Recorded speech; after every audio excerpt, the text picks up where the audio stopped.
Malik Johnson was just walking home from school. Three white boys, sons of the most powerful men in Clayton Parish, dragged him into the woods, beat him, and left him to suffer. But Malik isn't alone. His father, Marcus Johnson, has spent 2 decades moving in silence, hunting enemies across foreign battlefields. Now he's back home, and this time, the enemies wear sheriff badges and courtroom robes.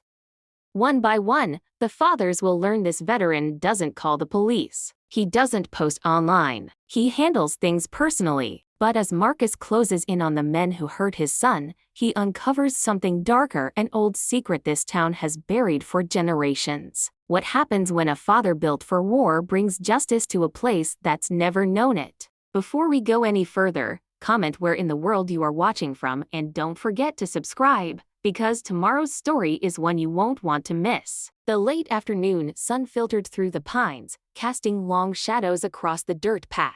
Malik Johnson's running shoes kicked up clouds of dust as he made his way home from track practice. His muscles ached pleasantly from the workout, and the cool Louisiana breeze felt good against his skin. He pulled out his phone, thumbs flying as he typed a quick message to his mom. "Practice went great. Be home in 20. Angela's reply came quickly. "Proud of you, baby. Dinner's almost ready." Malik smiled and slid the phone back into his pocket. The shortcut through the woods saved him at least 15 minutes compared to the main road. He'd taken this trail hundreds of times before, knowing every twist and turn by heart. The familiar sounds of birds calling and leaves rustling in the wind surrounded him. His thoughts drifted to the upcoming county track meet this weekend. Coach Ramirez said he had a real chance at breaking the parish record in the 400-meter dash. The idea made his chest swell with pride. All those extra practice sessions were finally paying off. A twig snapped somewhere behind him. Malik faltered for just a moment but kept walking. The woods were alive with animals, probably just a rabbit or squirrel. Still, something made the hair on the back of his neck stand up. He picked up his pace, keeping his breathing steady the way he did during training.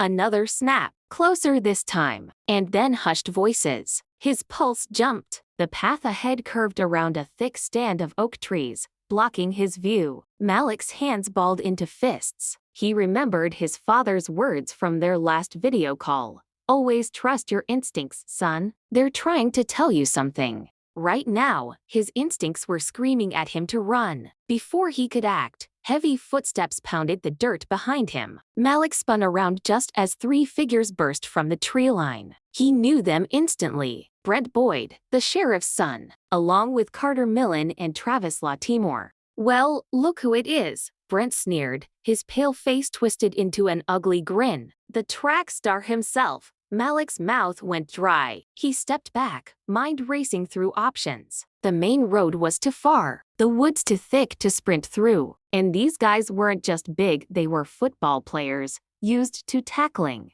"I don't want any trouble," Malik said, forcing his voice steady even as his stomach churned with fear. "I'm just heading home." Travis Latimore circled left, Carter Millen to the right, cutting off his escape. "Maybe you shouldn't be sneaking through our woods," Carter said, cracking his knuckles. "Might give folks the wrong idea." "These aren't your woods," Malik replied, his father's training kicking in as he adjusted his stance, trying to keep them all in sight. "This is public land." Brent laughed, but there was no humor in it. "Everything in Clayton Parish belongs to someone, boy. You need to learn your place." Malik's phone buzzed in his pocket, probably his mom, wondering why he hadn't answered her last text. The thought of her waiting at home, dinner cooling, made his chest ache, but he couldn't reach for it, couldn't look away from the 3 boys advancing. "Last chance," Brent said, pulling something from his back pocket that glinted in the dying light. "You can come with us quiet, or we can do this the hard way." The woods seemed darker now, shadows deeper. Malik's heart slammed against his ribs. This wasn't going to be just another bullying incident. The look in their eyes told him they had something worse in mind. He thought about his father again, all those lessons on self-defense and standing your ground. But they'd never covered what to do when it's 3 against 1, all bigger than you, and at least one of them armed. Malik's muscles tensed, ready to fight or run, whichever came first. The phone buzzed again, insistent now. His mom would be worrying. The thought almost broke his focus, but he forced himself to stay locked on the threat. The three formed a tight triangle, close enough that he could smell the cigarette smoke on their clothes. Brent moved first, lunging with the metallic object in hand. Malik dodged, but Travis's arms clamped around him from behind, pinning him. Dirt sprayed as his feet left the ground. Got him, Travis growled, tightening his grip until Malik could barely breathe. Brent pulled a white hood over his head, followed by Carter and Travis. The sight made Malik's blood run cold. They'd planned this. They'd waited. Get him in the truck, Brent ordered, pointing toward a battered pickup hidden off the trail. Malik thrashed harder, but Travis's grip was iron. His shoes scraped as they dragged him.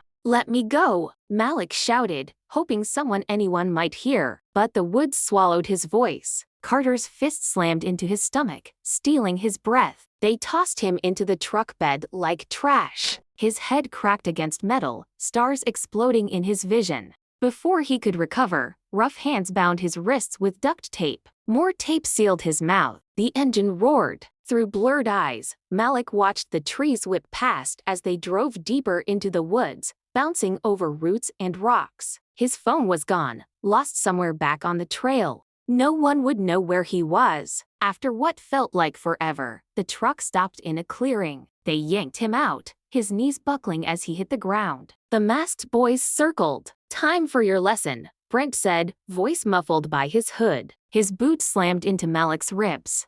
The beating went on, fists and boots from all directions. Through the pain, Malik heard their taunt slurs that cut deeper than the blows. He tried curling into a ball, protecting vital organs like his father taught him, but they pulled him apart. "This is our town," Travis spat, driving another kick. "Don't forget it," Carter hung back, landing fewer hits, but he didn't stop it either. Through swollen eyes, Malik saw him grab his backpack from the truck. "Look what I found," Carter called out, trying to sound tough despite the shake in his voice. Travis laughed, unzipping his pants. "Let me show you what I think of your homework." The sharp smell of urine filled the air as he drenched Malik's books, phone charger, and track uniform. Wood scraped the ground. Through haze and pain, Malik saw them erect a crude wooden cross, maybe 3 feet tall. Brent flicked a lighter. Flames licked upward. "Remember this," Brent hissed, yanking Malik's hair to force his gaze on the burning cross.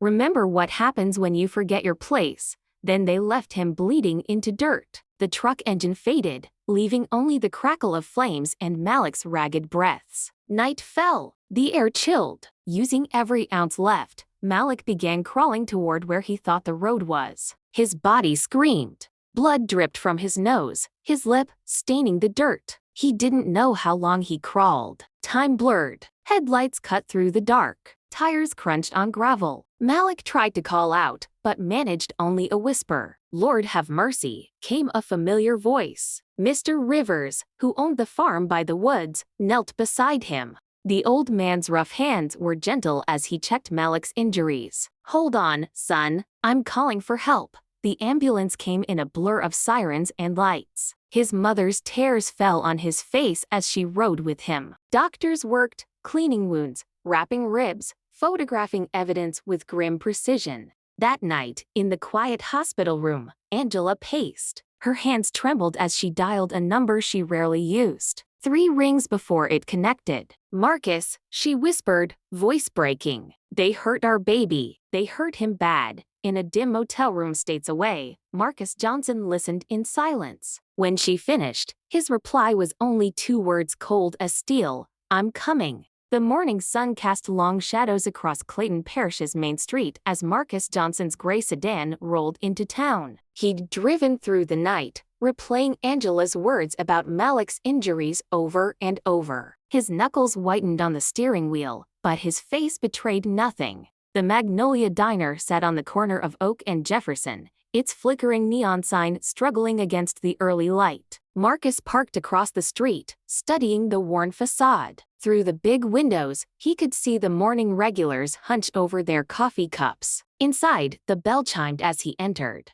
The smell of bacon grease and scorched coffee filled the air. A few heads lifted, taking in the stranger in their small parish, before quickly looking away. Marcus chose a booth near two elderly white men, their clothes suggesting retired farmers or mill workers. "Coffee?" the waitress asked, already pouring before he could answer. Marcus nodded, moving with controlled ease. He opened the menu but didn't glance at it, his attention fixed on the voices drifting from the booth beside him. "Heard about that mess out by River's place?" one of the men rasped, his voice rough from cigarettes. "Sure did, Don. Some colored boy got himself roughed up pretty good," the other replied, stirring cream into his cup. "Sheriff's boy was in it, from what I hear." "Well, you know how it goes," Don muttered. "These young ones nowadays don't know their place. Start thinking they can date our girls, join our teams." The other man grunted approval. Shame it had to come to that. But sometimes boys need a lesson. Marcus's coffee sat untouched, steam curling upward. His breathing was steady, measured the same rhythm he'd used on missions. His eyes tracked every movement, while his ears caught every word. "Heard they lit across too," Don said, his voice tinged with excitement. "Just like the old days." "Keep it down," the other hissed. "But yeah, Brent Boyd's boy knows how to send a message, just like his daddy." The waitress came back. "Ready to order, hon?" Marcus looked up, his eyes so cold she stepped back. "Just the coffee," he said quietly. The two men's conversation picked up again, more animated now. They spoke of the good old days when people knew their place. Names dropped casually. Places. References to the sheriff and judge like they were family friends. A young deputy walked in, nodding at the men as he passed. "Morning, Mr. Don." "Mr. Thompson." "Hey there, Jimmy," Don called. "How's the sheriff handling all this?" The deputy shrugged. "Lots of paperwork, but you know how it is. Kid probably brought it on himself." Marcus's hand tightened slightly on his cup. It was the only outward sign of the storm building inside. He'd seen this before in villages across the world, the casual way people spoke about violence when they thought it would never reach them. The diner filled with more locals as the morning wore on, their hushed tones painting a clearer picture of Clayton Parish's power structure. Marcus sat motionless for nearly an hour. To the casual eye, he looked like a man lost in thought. But his mind worked with mechanical precision, mapping the town's dynamics, noting pressure points, calculating moves. When he finally stood, he left a $5 bill beneath the untouched coffee. The bell chimed as he stepped back into the light. The sedan started quietly, pulling away with deliberate calm. Behind him, Don and Thompson kept chatting, oblivious that they'd just handed a soldier everything he needed to dismantle their carefully protected world. The fluorescent lights of Clayton General Hospital cast harsh shadows over Malik's battered face. Marcus lingered at the doorway, taking in the sight of his son. Purple bruises marred his cheekbone, one eye swollen nearly shut. Angela rose from the chair, tears brimming as she embraced her husband. Marcus held her tight, his gaze fixed on Malik. "Doctor says nothing's broken," Angela whispered. "But they want to keep him another night." "Internal bruising." Marcus nodded, gently releasing her. He pulled a chair close, lowering himself slowly. "Hey, son." "Hey, Dad." Malik's voice was hoarse, barely a whisper. "Tell me everything," Marcus said softly. "Every detail. Take your time." Malik swallowed, wincing. "I was walking home, shortcut by the creek." His voice trembled. "They wore masks, but I knew them. Their voices." Marcus listened intently, face unreadable. He noticed Malik's hands tremble when describing the burning cross, the way his voice caught on the slurs. Angela stood by the window, arms wrapped around herself. "They took pictures," Malik added, "on their phones." Laughing, Marcus's jaw tightened almost imperceptibly. He pulled out his own phone, carefully photographing each bruise, each boot mark. The backpack sat in a hospital bag by the bed, burned, defaced with slurs. He documented that too. "I'll be back soon," he said, kissing Angela's cheek and squeezing Malik's hand. The afternoon sun was bright as Marcus followed the creek path. He moved like a man trained for war, scanning the ground. Boot prints in the mud confirmed 3 attackers. Cigarette butts, Marlboro Reds, scattered near the scorched earth where the cross had burned. He collected them in a plastic bag, Tire tracks gouged the soil. Four-wheel drive. Newer model. Pickup,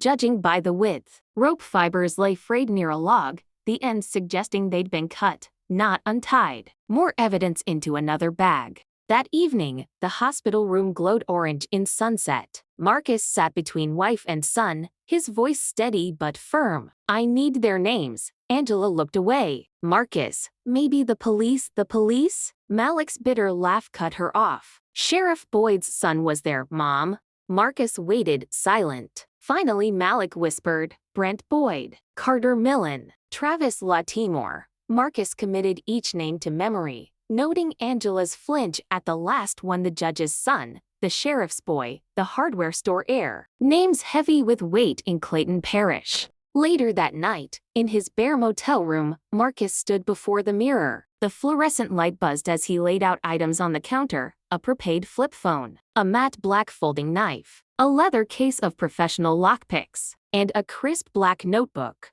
He opened it to a blank page. With precise strokes, he wrote the first name, Boyd. The Clayton Parish Sheriff's Office sat like a brick fortress on Main Street, its tinted windows glinting in the sun. Marcus adjusted his collar and walked through the glass doors. The front desk deputy barely looked up from his crossword. "Can I help you?" "I'm here to see Sheriff Boyd." Marcus's voice was quiet, but carried authority. "And you are?" "Marcus Johnson, Malik Johnson's father." The deputy froze, something flickering across his face. Recognition. Unease. He picked up the phone, murmured into it. "Sheriff will see you now." Down the hall, last door right. The corridor was lined with framed clippings celebrating Boyd drug busts, charity events, football coaching. Marcus studied each one, building a picture of the man behind the desk he was about to face. Sheriff Dale Boyd sat in his oak office, khaki uniform straining across his bulk. A half-eaten sandwich leaked yolk onto its wrapper. "Mr. Johnson," Boyd said with a smile that didn't touch his eyes. "What can I do for you?" Marcus remained standing, hands loose at his sides.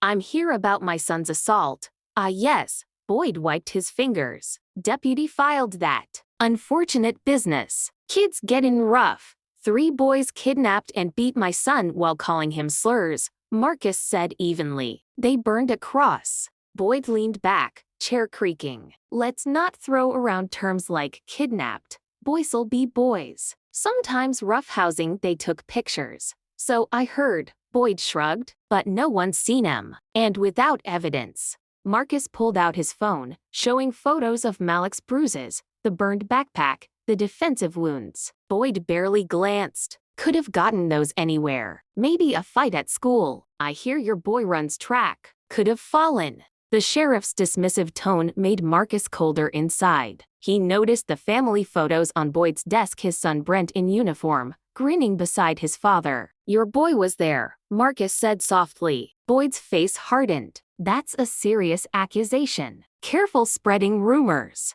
Malik identified them. All 3. The word of one injured teenager against 3 of Clayton Parish's finest boys. "Good luck." Boyd rose, looming over his desk. Marcus didn't move. His stillness unsettled Boyd.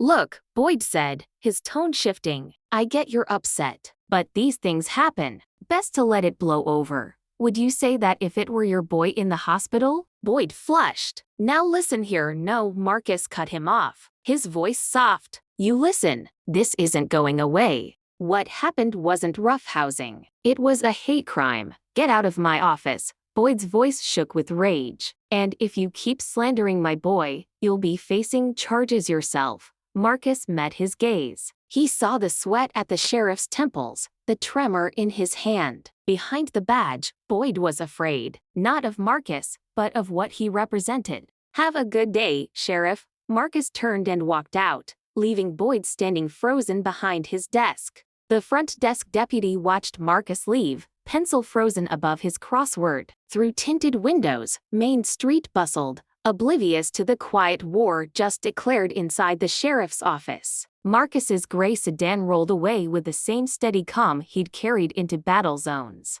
His next stop was the county courthouse, a looming white-columned building anchoring the square. The marble steps led up to Judge Charles Millen's chambers on the second floor. A secretary with steel-gray hair looked up from her typewriter as Marcus entered. "Sir, you'll need an appointment." Marcus walked past without pausing. "He'll see me." Judge Millen looked up from behind his polished oak desk, wire-rimmed glasses perched on his nose. His chamber was immaculate law books aligned, diplomas hung with surgical precision. "This is highly irregular," Millen drawled, his voice thick with old Louisiana money and older prejudice. "So was what happened to my son," Marcus replied, standing motionless. The judge removed his glasses, folding them carefully. "Ah, you must be the Johnson boy's father. I heard about that unfortunate incident. But accusing my son Carter, well, that's a serious claim." His smile was rehearsed, patronizing. "There's evidence," Marcus said. "Hearsay from an injured teenager isn't evidence in my courtroom," Millen countered smoothly. Marcus stepped closer, his voice calm. "This isn't your courtroom, and I'm not here for legal proceedings." Millen's practiced smile faltered. "Then why are you here?" "To give you one chance. One chance to make this right. Is that a threat?" Millen's hand moved toward a drawer. Marcus's tone didn't change. "Just a fact. Like the fact that your son helped torture mine." Millen stood abruptly, face flushed. "Get out before I call security." Marcus turned without another word, leaving the judge trembling behind his desk. Later that afternoon, Marcus entered Latimore's Hardware on the edge of town. The faded sign creaked in the wind. The bell jingled. Behind the counter, Carl Latimore, a thick man with calloused hands, looked up. "We're closing early today." "This won't take long," Marcus said. His boots echoed against the worn floor. Carl's eyes narrowed. Recognition flickered. "You're that Johnson boy's daddy. Get out of my store." His hand dipped beneath the counter. "Your son took pictures while they beat mine," Marcus said evenly. "Posted them before deleting. But nothing really disappears from the internet." Carl's jaw tightened. "You got no proof. You get one chance," Marcus said, his tone unchanged. "One," Carl barked a laugh. "Or what? You'll sue me? Good luck with that in Clayton Parish. I'm not interested in lawsuits." Marcus turned and walked out, leaving Latimore gripping whatever weapon he had hidden. That night, 3 vehicles pulled up to Carl's barn: the sheriff's SUV, the judge's Mercedes, and Carl's pickup. Inside, under a single bulb, the men gathered. "He threatened all of us," Boyd muttered, pacing across the hay-strewn floor. Millen perched on a crate, looking out of place in his suit. "He's dangerous. Military trained." "He's one man," Carl spat. "We run this parish." Boyd shook his head. "My contacts say he's special forces." "A SEAL." Millen dabbed sweat from his forehead. "Perhaps we should consider diplomacy." "Diplomacy?" Carl slammed his bottle down. "Your boy helped teach his kid a lesson same as mine." "You getting soft, Charles?" "I'm suggesting we think," Millen said. "Violence could escalate." "Already thought it through." Carl cut him off. "We send a message." Boyd nodded. "I got deputies who'll look away." "Could make it an accident," Millen whispered. "Accidents happen," Carl grinned, "especially to outsiders who don't know their place." The barn fell silent except for crickets. Boyd crushed his beer can. "My cousin Billy's got friends in Meridian. Real hard cases. They could pay Johnson a visit." Millen shifted uneasily. "And if he reports," Boyd laughed. "To who? Me? I'd file it myself." "Could stage it like a robbery," Carl added. "Rough him up, take his wallet. Make it look random." Millen loosened his tie. "And if he fights back?" "You said he's trained. That's why we send enough," Carl replied. 5, maybe 6. No one fights those odds. "Better nip this in the bud," Boyd said. "Old hunting cabin, past Miller Creek. Perfect place." Carl nodded. "If he doesn't survive, accidents happen. Fires, gas leaks. Plenty can go wrong in the woods."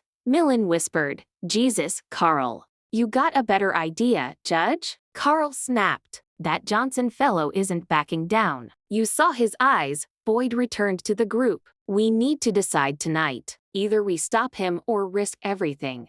"Everything our fathers built," Carl added. What they didn't see, hidden beyond the barn wall, was Marcus Johnson, perfectly still in the shadows, a parabolic mic aimed at them. His rental car parked 2 lots over. The recorder in his hand captured every word, every threat. His jaw tightened when Carl mentioned Billy's ex-cons from Meridian. He knew the type, muscle for hire, all brutality, no brains. Could plant something in his car. Boyd's voice came through. Got a deputy who could pull him over. Better yet, Carl added, get his boy to throw the first punch. Self-defense, right, Sheriff? Boyd chuckled. Ain't hard to make charges stick when you're the one writing. Marcus's fingers clenched on the mic, but his breathing stayed calm. Each threat was another nail in their coffin. Could rough him up again, Boyd said. Plant a knife. Say he pulled it first. Carl smirked. Get our story straight. 3 witnesses to 1. Who's gonna believe him? For 20 more minutes, the men built their plan: alibis, false witnesses, pressuring families into silence. Marcus recorded it all. Finally, headlights swept the barn as Millen left, then Boyd. Carl lingered, phoning Billy, tomorrow night. Bring 5. Make it look random. No hospitals. 10 minutes later, Marcus moved. He unscrewed the single bulb, plunging the barn into dark. From his pocket, he placed a spent .45 casing dead center on the table. The brass would tell them 2 things. He'd heard everything, and he was capable of more than they imagined.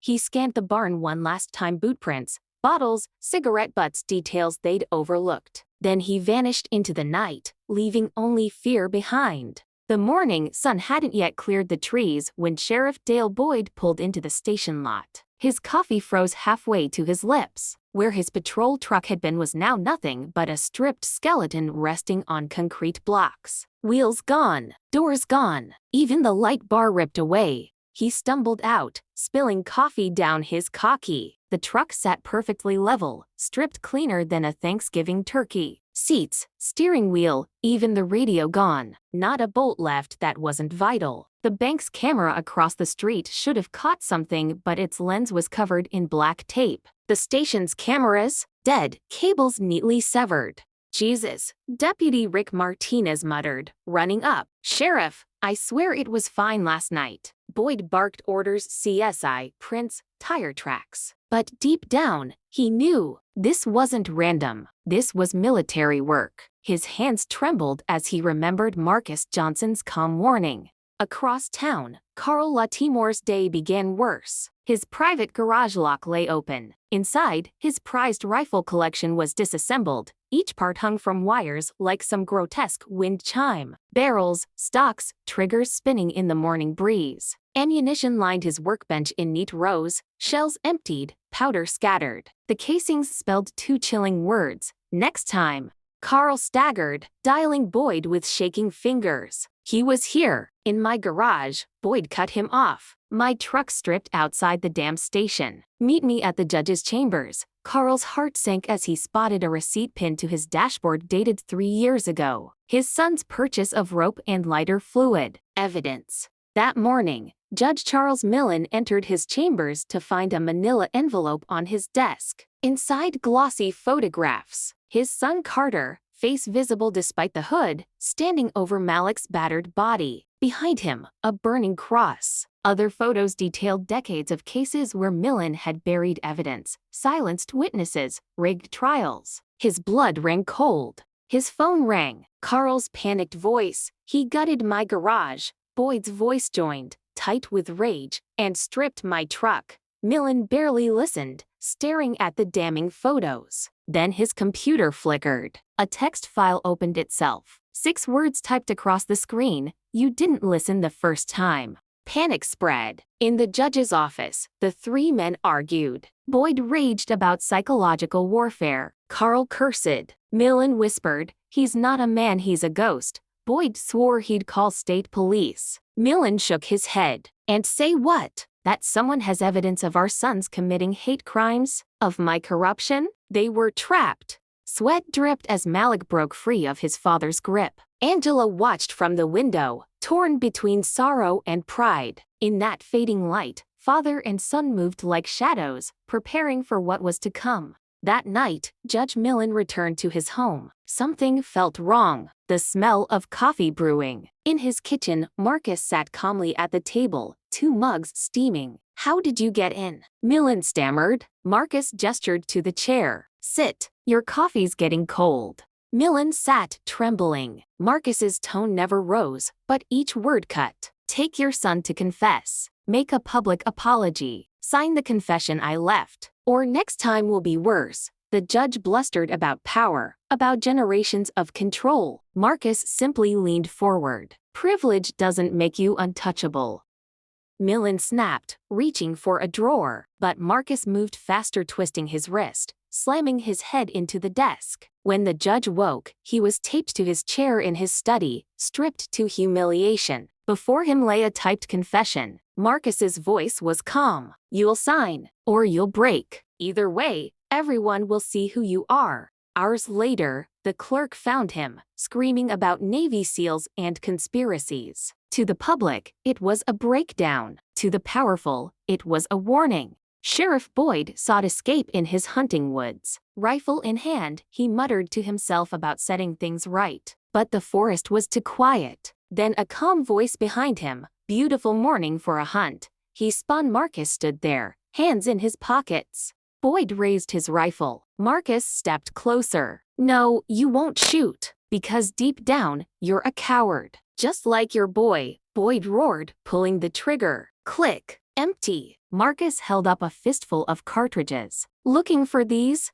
Boyd swung the rifle like a club. Marcus flowed inside the arc, elbowing his gut, dropping him to his knees. Each strike was measured, precise. Boyd wheezed, bloody, spitting teeth. Marcus pinned his badge to his chest with a boot. "Take it off." Trembling, Boyd unpinned it. Marcus crushed it underfoot. "You know the difference between us," Marcus said evenly. "I could kill you, but I won't. My son needs to see justice, not revenge." He bound Boyd to a pine with rope, knots professional. Kneeling, he whispered, "That's how my son felt. That's how everyone you've wronged felt. Remember it." Then he vanished into the mist. Deputies found Boyd hours later, bruised, broken, insisting it was a fall. But fear haunted his eyes. For the first time, Sheriff Boyd knew helplessness. Meanwhile, Carl Latimore gathered the 3 boys Travis, Brent, Carter in his hardware backroom. "Your fathers are weak, but we won't back down. Tomorrow, you'll teach that Johnson boy his place." He handed them ski masks. Malik would be alone after practice. Carl's voice dripped venom. "Make it hurt. Make him remember." The next afternoon, Malik sat doing homework. The scrape at the back door froze him. 3 shadows. The door burst. Travis led, mask on. Brent and Carter flanked him. "Daddy ain't here to save you," Travis sneered. Malik planted his stance, calm. Brent lunged first. Malik slid inside the punch, snapping Brent's arm with a crack. Brent screamed, collapsing. Travis charged, but Malik sidestepped, slamming him face first into the wall. Carter hesitated, then doubled over as Malik's knee caught his stomach. "Get out!" Malik's voice thundered with authority he didn't know he had. Brent scrambled, sobbing, dragging Carter with him. Only Travis stayed, dazed. Then red and blue lights flooded the window. Deputies stormed in. "Hands up!" Deputy Wilson, Boyd's right hand, cuffed Malik brutally. "They broke in," Malik protested. "Look at the door. Shut it." Wilson barked. "3 witnesses say you attacked them. That's all I need." At booking, Malik endured fingerprints, mugshot, cold concrete. He sat in the cell, back against the wall, recalling his father's words, "The fight doesn't end when you win. It ends when you're safe." He wasn't safe yet, but he wasn't afraid. He had stood his ground. And he knew, somewhere out there, his father was already moving, already planning, already bringing justice to Clayton Parish. The fluorescent lights buzzed overhead as Marcus Johnson walked into Clayton Parish Sheriff's Station at 7 o'clock a.m. sharp. His boots clicked against the linoleum, each step deliberate. Deputies looked up from their coffee, tension cutting the air. Deputy Wilson's hand hovered near his holster. "Stations closed for visitors." Marcus didn't stop. His voice carried like thunder in its calm. "I'm here to see my son, Wilson smirked. Visiting hours start at 9. Marcus planted himself at the desk, locking eyes. Something in his steady gaze made Wilson flinch back. Deputy Martinez, young and nervous, cleared his throat. I'll take him back, sir. Keys jingled. The cell block door opened. Marcus's footsteps echoed until he reached the last cell. Malik sat straight backed against the wall, eyes alert despite exhaustion. You okay? Marcus asked, voice softer now. Malik nodded. They broke in, masks on. 3 of them. I know. Marcus gripped the bars. Tell me what happened. I did what you taught me. Brent came first. I broke his arm. Then Travis and Carter. I handled it. But the deputies, Marcus cut him gently. You did everything right. This isn't about last night. This is your test. Malik stood closer to the bars. What do you mean? They think this cell breaks you, makes you afraid. But you're not afraid anymore, are you? Malik swallowed. No, sir. Marcus's eyes gleamed with pride. Good. Fear is what they want. It's how they've controlled this parish for generations. He glanced down the corridor, where Martinez pretended not to listen. Your mother's outside with Reverend Jackson and half the church ladies, filing complaints with commissioners, state police, civil rights groups. A small smile tugged Malik's lips. Mom's not playing. Marcus nodded. Never does. He reached through, gripping Malik's shoulder. You held your ground, protected our home. Now it's my turn to finish this.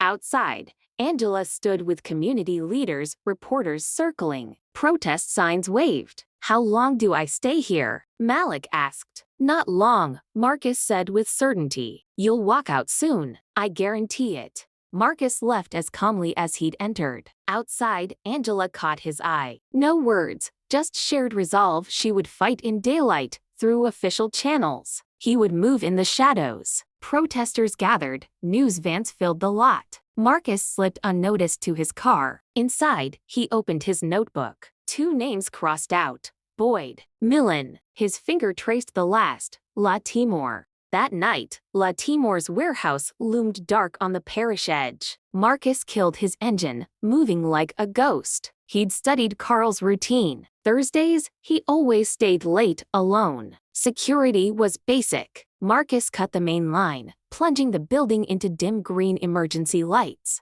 Inside, Marcus moved silently between shelves of tools and paint cans. He knew the layout by heart. Carl's office sat in the corner, his gun safe visible through glass. A floorboard creaked. Who's there? Carl's voice cracked from the office. I've got a shotgun. Marcus stepped into view, calm. Carl aimed the Remington, sweat beading his forehead. Put it down, Marcus said quietly. Don't make this worse. Carl's finger tightened. I'll kill you. But Marcus closed the distance in 3 precise steps. His hand knocked the barrel up. His strike snapped Carl's wrist. The shotgun clattered. Carl swung wildly, grabbing anything a stapler, a wrench, but Marcus countered each blow with surgical precision.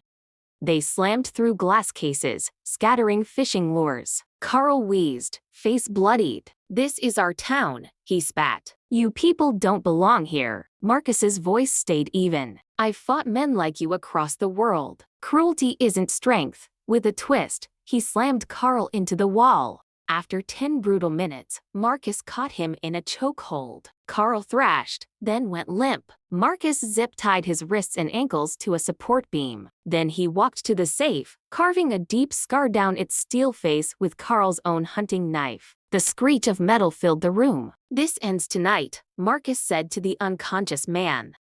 He picked up the office phone, dialing the mayor's private line, straight to voicemail. At the beep, Marcus spoke clearly. My son is still in that cell. You have until morning. Dawn came. Marcus leaned against his sedan outside the station, arms folded, calm but alert. His clean shirt and pressed khakis made him look like any other businessman. But his posture told another story, balanced, ready. Deputies hurried past, none daring to meet his eyes. Angela arrived in her scrubs, a thick envelope under her arm. Everything's here: statements, medical records, photos, years of buried incidents. She touched his arm. Mr. Rivers helped gather more. Marcus nodded once.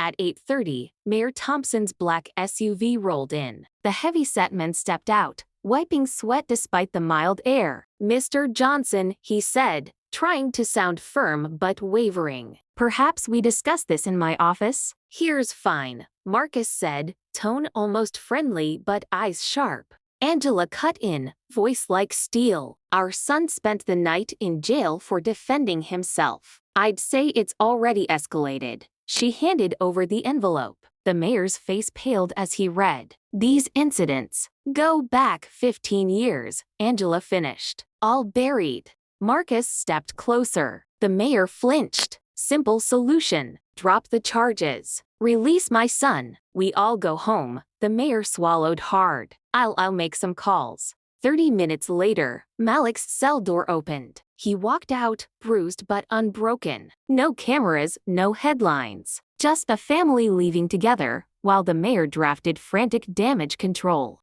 By afternoon, announcements rippled quietly. Judge Millen on extended medical leave. Sheriff Boyd on sudden vacation. School board holding emergency healing sessions. A for sale sign in Latimore's window. And Tanner Latimore absent from school indefinitely. That evening, Marcus took Malik to Magnolia Diner. They ate scrambled eggs and toast in silence. Malik's bruises remained, but his posture had changed. He carried himself straighter, stronger. Days later, Malik walked into the old community center gym. Miss Angela, the director, looked up from her desk. "Malik Johnson, we've missed you." Malik's voice was quiet but steady. "I want to teach self-defense to the younger kids." She studied him, noticing the fading marks. "Are you ready for that, honey?" Malik nodded. "I learned something important. About standing tall. About not being afraid anymore." Blue mats lined the gym floor. 4 middle school boys shuffled nervously. Malik stood before them. "First thing," he said, his voice stronger, "is how to stand."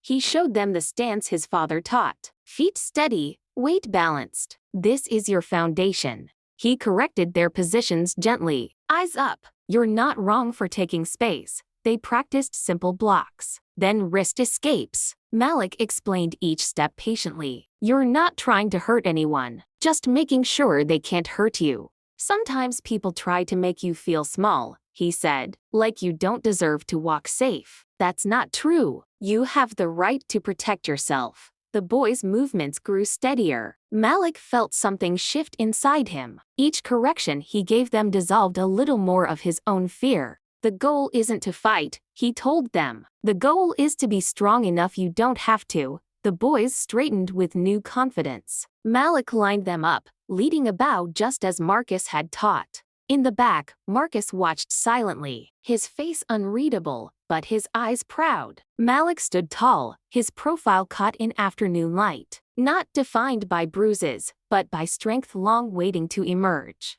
"I hope you enjoyed that story," the narrator's voice said. "Please like and subscribe so you don't miss the next one. In the meantime, I've handpicked 2 more stories I know you'll enjoy. Have a great day."